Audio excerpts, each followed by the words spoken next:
नमस्कार दोस्तों, मेरा नाम है आचार्य गौरव और मैं मध्य प्रदेश जबलपुर से हूं। और आज का जो विषय है वो गुप्त नवरात्रि के लिए है।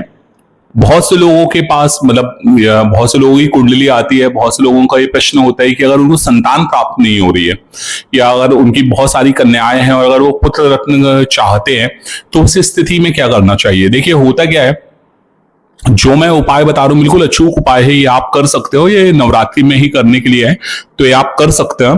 अब इस उपाय में क्या करना पड़ेगा वो तो मैं आपको बताऊंगा, लेकिन मैं अपने विषय में बता दूंगी। मैं विगत 12 वर्षों से ज्योतिष की फील्ड में कार्यरत हूँ, वास्तु की फील्ड में कार्यरत हूँ और 12 वर्षों से मैं ज्योतिष की शिक्षा दे रहा हूँ। पिछले 9 वर्षों से, मतलब अब 2025 में 9 वर्ष आएंगे जब मैं वास्तु लोगों को शिक्षित करते हुए, मतलब मुझे 9 साल हो जाएंगे और मैं जबलपुर मध्य प्रदेश से हूँ।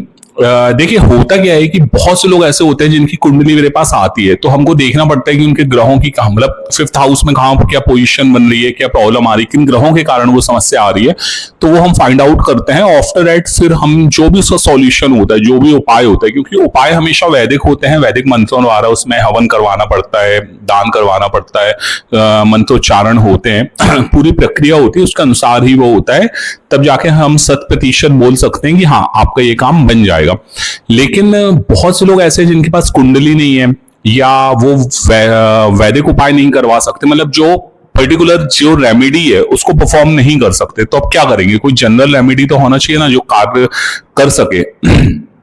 तो मैं एक उपाय बता रहा हूं जो 80% तक अगर मैं बोलूं तो कार्य करे आता है, मतलब ये चीज काम करती है। 80% तक आप संभावना रख सकते हो कि हाँ, आपका काम बन जाएगा और आपको संतान प्राप्ति की जो आपकी इच्छा है उसमें ईश्वर चाहे तो आपके ऊपर कृपा करेंगे। देखिए, इसमें करना क्या है कि कल है गुरुवार का दिन, कल सुबह से आपको ये चालू करना है। और गुरुवार की प्रातः अगर आप ब्रह्म मुहूर्त में उठे आए तो बहुत अच्छा, नहीं तो आप जब भी उठें तो सबसे पहले आसन शुद्धि करके आप आसन में बैठेंगे। पूरे न्यास वगैरह जो भी करण न्यास हैं या जो भी अंग न्यास हैं वो सब प्रक्रिया करके आचमन करने के बाद आपको लेना है तुलसी की माला। तुलसी की माला लेना है और उसी के द्वारा ही ये मंत्रोच्चारण होगा। तो एक माला में 108 मनके होते हैं, मतलब 109 होते हैं, बट हम सुमेरु को नहीं गिनते, तो 108 होते हैं। तो आपको ऐसी 3 माला करनी है सुबह और 3 माला करनी है शाम को। शाम का भी मैं बता देता हूँ प्रक्रिया। जो भी नैवेद्य आप भगवान को अर्पण करेंगे, जो भी भोग लगाएंगे, वो प्रसाद आपको या आपकी पत्नी को स्वयं ग्रहण करना है। अब इसमें करना क्या है वो प्रक्रिया समझिए। देखिए, एक मंत्र बता रहा हूं, इस मंत्र की 3 माला आपको सुबह करनी है, उसके बाद जो भी भोग रहेगा, जो भी रहेगा वो सब तो मैंने आपको बता दिया, और 3 मालाएं शाम को करनी है। मंत्र क्या है, बड़े ध्यान से सुनिए। ओम देवकी सुतम, ओम देवकी सुत गोविंदम वासुदेव जगतपते देहि में तनयम कृष्ण त्वामहम शरणम गता। एक बार इस मंत्र को ध्यान से आप फिर से सुनिए। ओम देवकी सुत गोविंदम वासुदेव जगतपते देहि में तनयम कृष्ण त्वामहम शरणम गता। इस मंत्र की सुबह 3 माला, क्योंकि आपको स्क्रीन पे भी दिखा होगा तो आप उसको भी नोट कर सकते हैं, 3 माला सुबह करनी है और 3 माला शाम को गोधूली बेला में करनी है।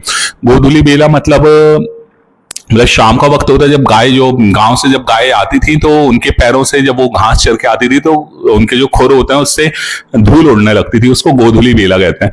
जिस वक्त सत्यनारायण भगवान जी की कथा भी बोलते हैं तो इस 6, 6:30, 6:15, पौने 7 ये समय रहता है। इसके समय के मतलब जो दूसरी संध्या होती है उस समय आप इसको कर सकते हैं। और ये 3 मालाएं सुबह करनी, 3 शाम को करनी। नैवेद्य आपको, मतलब जो भी प्रसाद है आपको स्वयं ग्रहण करना है। ये सामान्य लोगों के लिए है जो अपनी कुंडली नहीं दिखा सकते हैं और जिनको हो सकता है कि 70-80% ये चीज काम करे आए और उनका इच्छा पूर्ति, जो भी इच्छा है वो उसकी पूर्ति हो, तो ये आप उपाय कर सकते हो। और वरना तो फिर देखिए, पर्टिकुलर क्या होता है ना, इंडिविजुअल हर व्यक्ति की कुंडली अलग होती है और उसके अनुसार ही उसको करना चाहिए उपाय। उसके अनुसार ग्रहों का दान होता है, ग्रहों का जो भी उपाय होता है, जो भी मंत्र उच्चारण होते हैं, है ना। और 5th हाउस को लेके जो वैदिक मंत्र है ना, जो भी सूक्तम है उसके अनुसार ही अगर आप करेंगे तभी वो चीज 100% 100% काम करती है। बट ये वो हम पेड कंसल्टेशन है, उसकी बहुत लंबी प्रक्रिया होती है, तभी हम वो कर सकते हैं। बट ये एक ऐसा फ्री वाला नुस्खा है कि आप सब कर सकते हो, इसको जरूर करिएगा। और वीडियो को अच्छा लगा हो तो लाइक जरूर करिएगा। अपने जो भी आपका क्वेश्चन वो कमेंट बॉक्स में छोड़िएगा। अगर कोई प्रश्न हो इसके मतलब इस संदर्भ में अगर कोई भी आपको जानकारी चाहिए तो आप कमेंट कर सकते हो। और वीडियो को शेयर करो, हमारे साथ जुड़े रहो चैनल में।